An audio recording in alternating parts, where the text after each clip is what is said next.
Hello, and welcome to another episode of Incremental Doom. Tonight, a tale of community, continuity, family, neighborliness, civic participation through a time-honored ritual enlivened by the excitement of luck. The Lottery by Shirley Jackson. The morning of June 27th was clear and sunny, with the fresh warmth of a full summer day. The flowers were blossoming profusely, and the grass was richly green. The people of the village began to gather in the square, between the post office and the bank, around 10 o'clock. In some towns, there were so many people that the lottery took 2 days and had to be started on June 26th. But in this village, where there were only about 300 people, the whole lottery took only about 2 hours, so it could begin at 10 o'clock in the morning and still be through in time to allow the villagers to get home for noon dinner. The children assembled first, of course. School was recently over for the summer, and the feeling of liberty sat uneasily on most of them. They tended to gather together quietly for a while before they broke into boisterous play, and their talk was still of the classroom and the teacher, of books and reprimands. Bobby Martin had already stuffed his pockets full of stones, and the other boys soon followed his example, selecting the smoothest and roundest stones. Bobby and Harry Jones and Dickie Delacroix, the villagers pronounced his name Delacroix, eventually made a great pile of stones in one corner of the square and guarded it against the raids of the other boys. The girls stood aside, talking among themselves, looking over their shoulders at the boys, and the very small children rolled in the dust or clung to the hands of their older brothers or sisters. Soon, the men began to gather, surveying their own children, speaking of planting and rain, tractors and taxes. They stood together, away from the pile of stones in the corner, and their jokes were quiet, and they smiled rather than laughed. The women, wearing faded house dresses and sweaters, came shortly after their menfolk. They greeted one another and exchanged bits of gossip as they went to join their husbands. Soon the women, standing by their husbands, began to call to their children, and the children came reluctantly, having to be called 4 or 5 times. Bobby Martin ducked under his mother's grasping hand and ran, laughing, back to the pile of stones. His father spoke up sharply, and Bobby came quickly and took his place between his father and his oldest brother. The lottery was conducted, as were the square dances, the teenage club, the Halloween program, by Mr. Summers, who had time and energy to devote to civic activities. He was a round-faced, jovial man, and he ran the coal business, and people were sorry for him because he had no children and his wife was a scold. When he arrived in the square carrying the black wooden box, there was a murmur of conversation among the villagers, and he waved and called, "Little late today, folks." The postmaster, Mr. Graves, followed him, carrying a 3-legged stool, and the stool was put in the center of the square, and Mr. Summers set the black box down on it. The villagers kept their distance, leaving a space between themselves and the stool, and when Mr. Summers said, "Some of you fellows want to give me a hand?" there was a hesitation before 2 men, Mr. Martin and his oldest son Baxter, came forward to hold the box steady on the stool while Mr. Summers stirred up the papers inside it. The original paraphernalia for the lottery had been lost long ago, and the black box now resting on the stool had been put into use even before Old Man Warner, the oldest man in town, was born. Mr. Summers spoke frequently to the villagers about making a new box, but no one liked to upset even as much tradition as was represented by the black box. There was a story that the present box had been made with some pieces of the box that had preceded it, the one that had been constructed when the first people settled down to make a village here. Every year, after the lottery, Mr. Summers began talking again about a new box, but every year, the subject was allowed to fade off without anything's being done. The black box grew shabbier each year. By now, it was no longer completely black, but splintered badly along one side to show the original wood color, and in some places, faded or stained. Mr. Martin and his oldest son Baxter held the black box securely on the stool until Mr. Summers had stirred the papers thoroughly with his hand. Because so much of the ritual had been forgotten or discarded, Mr. Summers had been successful in having slips of paper substituted for the chips of wood that had been used for generations. Chips of wood, Mr. Summers had argued, had been all very well when the village was tiny, but now that the population was more than 300 and likely to keep on growing, it was necessary to use something that would fit more easily into the black box. The night before the lottery, Mr. Summers and Mr. Graves made up the slips of paper and put them into the box, and it was then taken to the safe of Mr. Summers' coal company and locked up until Mr. Summers was ready to take it to the square next morning. The rest of the year, the box was put away, sometimes one place, sometimes another. It had spent 1 year in Mr. Graves' barn and another year underfoot in the post office, and sometimes it was set on a shelf in the Martin grocery and left there. There was a great deal of fussing to be done before Mr. Summers declared the lottery open. There were the lists to make up, of heads of family, heads of households in each family, members of each household in each family. There was the proper swearing in of Mr. Summers by the postmaster, as the official of the lottery. At one time, some people remembered, there had been a recital of some sort, performed by the official of the lottery, a perfunctory, tuneless chant that had been rattled off duly each year. Some people believed that the official of the lottery used to stand just so when he said or sang it. Others believed that he was supposed to walk among the people, but years and years ago, this part of the ritual had been allowed to lapse. There had been also a ritual salute, which the official of the lottery had to use in addressing each person who came to draw from the box. But this also had changed with time, until now it was felt necessary only for the official to speak to each person approaching. Mr. Summers was very good at all this. In his clean white shirt and blue jeans, with one hand resting carelessly on the black box, he seemed very proper and important as he talked interminably to Mr. Graves and the Martins. Just as Mr. Summers finally left off talking and turned to the assembled villagers, Mrs. Hutchinson came hurriedly along the path to the square, her sweater thrown over her shoulders, and slid into place in the back of the crowd. "Clean forgot what day it was," she said to Mrs. Delacroix, who stood next to her, and they both laughed softly. "Thought my old man was out back stacking wood," Mrs. Hutchinson went on. "And then I looked out the window when the kids was gone. And then I remembered it was the 27th and came a-running." She dried her hands on her apron, and Mrs. Delacroix said, "You're in time, though. They're still talking away up there." Mrs. Hutchinson craned her neck to see through the crowd and found her husband and children standing near the front. She tapped Mrs. Delacroix on the arm as a farewell and began to make her way through the crowd. The people separated good-humoredly to let her through. 2 or 3 people said, in voices just loud enough to be heard across the crowd, "Here comes your Mrs. Hutchinson," and "Bill, she made it after all."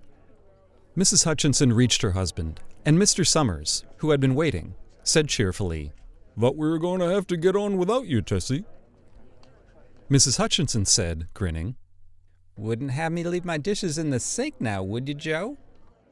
"Well, now," Mr. Summers said soberly, "guess we better get started. Get this thing over with so's we can get back to work. Anybody ain't here?" "Dunbar," several people said. "Dunbar, Dunbar." Mr. Summers consulted his list. "Clyde Dunbar," he said. "That's right, he broke his leg, hasn't he? Who's drawing for him?" "Me, I guess," a woman said, and Mr. Summers turned to look at her. "Left ours for her husband," Mr. Summers said. "Don't you have a grown boy to do it for you, Janie?" Although Mr. Summers and everyone else in the village knew the answer perfectly well, it was the business of the official of the lottery to ask such questions formally. Mr. Summers waited with an expression of polite interest while Mrs. Dunbar answered. "Horace is not but 16 yet," Mrs. Dunbar said regretfully. "Guess I gotta fill in for the old man this year." "Right," Mr. Summers said. He made a note on the list he was holding. Then he asked, "Watson boy drawing this year?" A tall boy in the crowd raised his hand. "Here," he said. "I'm drawing for my mother and me." He blinked his eyes nervously and ducked his head as several voices in the crowd said things like, "Good fellow, Jack," and "Glad to see your mother's got a man to do it." "Well," Mr. Summers said, "guess that's everyone. Old Man Warner make it? Here, a voice said, and Mr. Summers nodded. A sudden hush fell on the crowd as Mr. Summers cleared his throat and looked at the list. All ready? He called. Now, I'll read the names, heads of families first, and the men come up and take a paper out of the box. Keep the paper folded in your hand without looking at it until everyone has had a turn. Everything clear? The people had done it so many times that they only half listened to the directions. Most of them were quiet, wetting their lips, not looking around. Then Mr. Summers raised one hand and said, Adams. A man disengaged himself from the crowd and came forward. Hi, Steve, Mr. Summers said, and Mr. Adams said, Hi, Joe. They grinned at one another humorlessly and nervously. Then Mr. Adams reached into the black box and took out a folded paper. He held it firmly by one corner as he turned and went hastily back to his place in the crowd, where he stood a little apart from his family, not looking down at his hand. Ellen, Mr. Summers said. Anderson?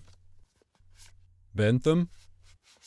Seems like there's no time at all between lotteries anymore, Mrs. Delacroix said to Mrs. Graves in the back row. Seems like we only got through the last one last week. Time sure goes by fast, Mrs. Graves said. Clark? Delacroix?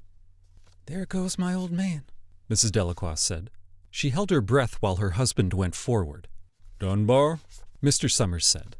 And Mrs. Dunbar went steadily to the box while one of the women said, Go on, Janie. And another said, There she goes. We're next, Mrs. Graves said. She watched while Mr. Graves came around from the side of the box, greeted Mr. Summers gravely, and selected a slip of paper from the box. By now, all through the crowd there were men holding the small folded papers in their large hands, turning them over and over nervously. Mrs. Dunbar and her two sons stood together, Mrs. Dunbar holding the slip of paper. Get up there, Bill, Mrs. Hutchinson said, and the people near her laughed. Jones, they do say, Mr. Adams said to Old Man Warner, who stood next to him, that over in the North Village they're talking of giving up the lottery. Old Man Warner snorted. Pack of crazy fools. Listening to the young folks, nothing's good enough for them. Next thing you know, they'll be wanting to go back to living in caves. Nobody work anymore. Live that way for a while. Used to be a saying about lottery in June, corn be heavy soon. First thing you know, we'd all be eating stewed chickweed and acorns. There's always been a lottery, he added petulantly. Bad enough to see young Joe Summers up there joking with everybody. Some places have already quit lotteries, Mrs. Adams said. Nothing but trouble in that. Pack of young fools. Martin. And Bobby Martin watched his father go forward. Overdyke. Percy. I wish they'd hurry, Mrs. Dunbar said to her older son. I wish they'd hurry. We're almost through, her son said. You get ready to run tell Dad, Mrs. Dunbar said. Mr. Summers called his own name and then stepped forward precisely and selected a slip from the box. Then he called, Warner. 77th year I've been in the lottery, Old Man Warner said as he went through the crowd. 77th time. Watson. The tall boy came awkwardly through the crowd. Someone said, Don't be nervous, Jack. And Mr. Summers said, Take your time, son. Zanini.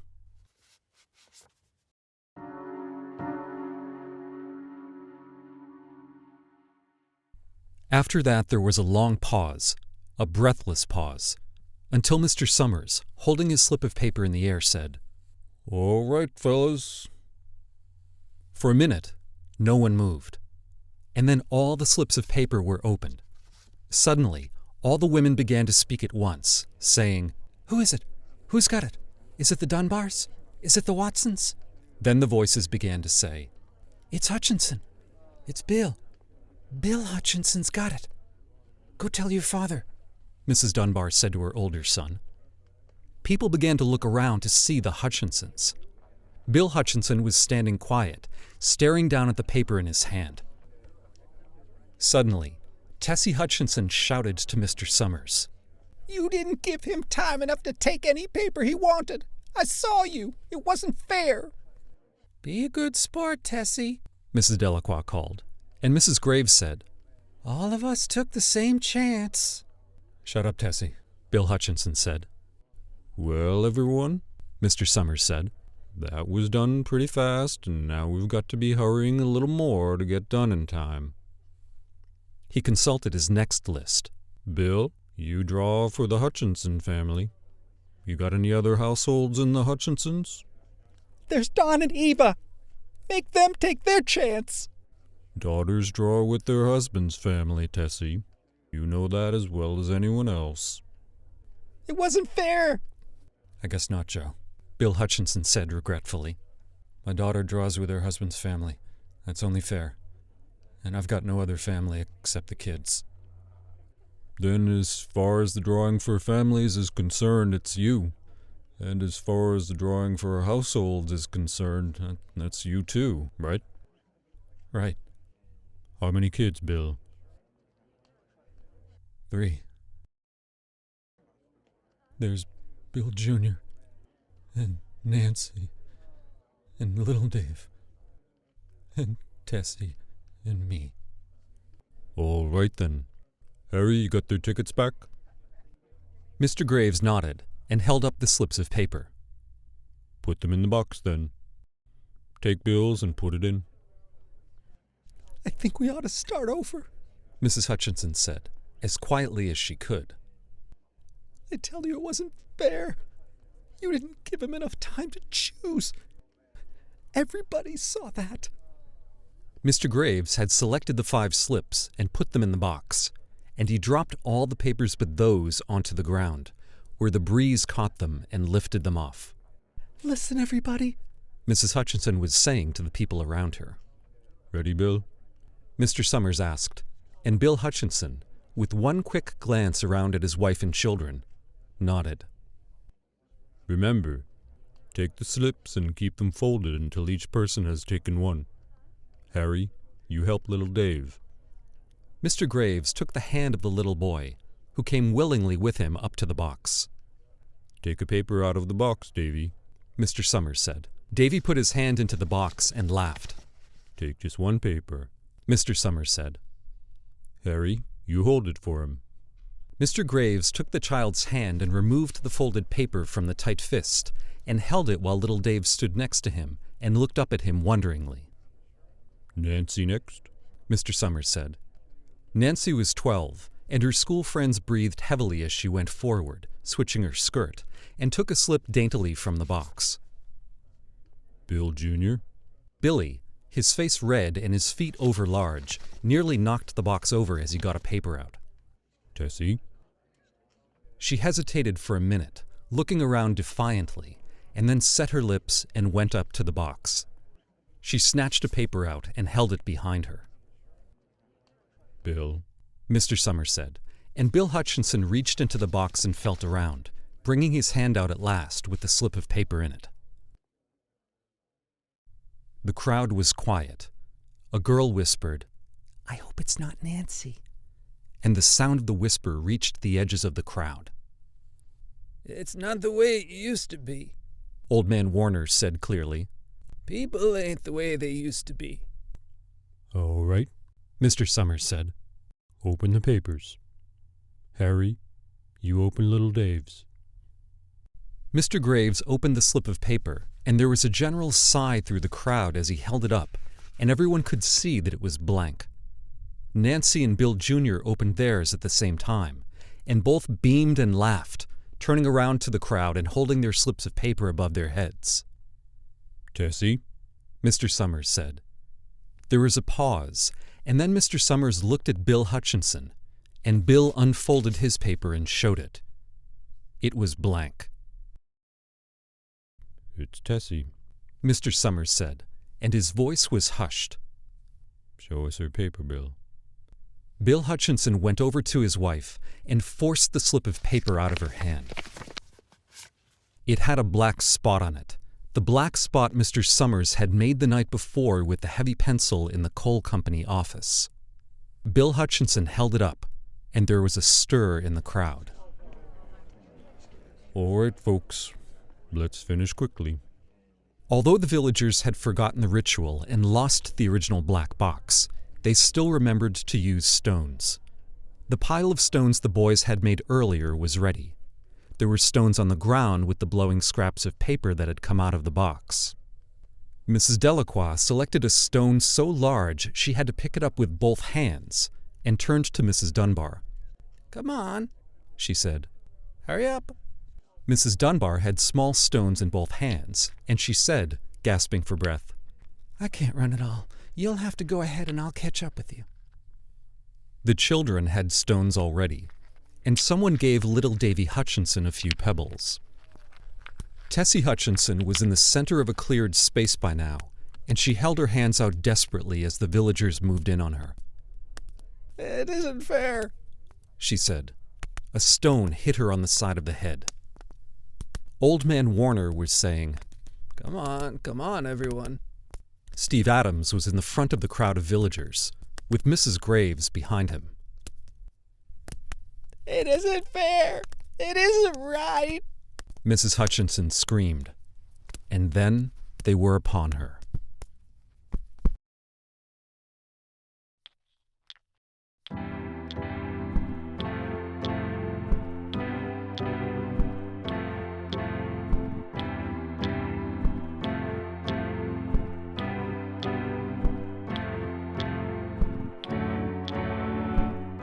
For additional tales of horror to unsettle you, follow this podcast. Incremental Doom. Exponential Entertainment. I'm Edgar.